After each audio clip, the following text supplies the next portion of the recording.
पिंपरीच्या मोशीतील दुर्घटना प्रकरणी गुन्हा दाखल करण्यात आलाय। अँटोनी लारा रिन्युएबल एनर्जी कंपनीचा प्रकल्प प्रमुख आणि सुरक्षा अधिकाऱ्यावर सदोष मनुष्यवधाचा गुन्हा दाखल करण्यात आलाय।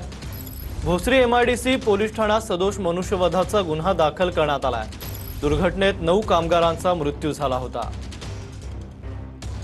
यावर आपले प्रतिनिधी रणजित जाधव आपल्याला अधिकची माहिती देतील। रणजित, काय सांगाल? अभिलाष, आपण या संपूर्ण प्रकरणात पाहिलं तर पिंपरी चिंचवड महानगरपालिका आयुक्त विजय सूर्यवंशी ही घटना जी आहे ती नैसर्गिक असल्याचा दाखवण्याचा प्रयत्न करत संबंधित ठेकेदार असेल किंवा पिंपरी चिंचवड महानगरपालिकेचे अधिकारी जे आहेत ते त्यांना वाचवण्याचा प्रयत्न करत होते का, असा प्रश्न देखील आता उपस्थित होतोय।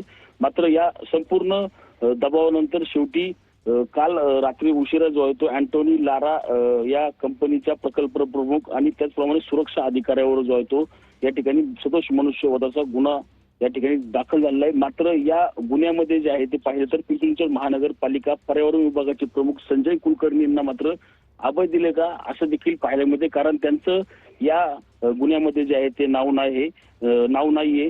त्यामुळे पिंपरी चिंचवड महानगरपालिकेतील ते प्रमुख अधिकारी असल्यामुळे त्यांना कुठेतरी अभय मिळालेला असली देखील चर्चा या ठिकाणी सुरू असलेली आपल्याला पाहायला मिळते। आपण पाहिलं तर आवश्यक उपाययोजना न केल्याने आणि निष्काळजीपणाचा ठप्पा ठेवत या ठिकाणी महानगरपालिकेने शेवटी या ठिकाणी गुन्हा जो आहे तो दाखल केलेला आपल्याला एकूण पाहायला मिळाला। यामध्ये या कंपनीच्या धन्यवाद रणजित, तुम्ही दिलेल्या सविस्तर माहितीबद्दल।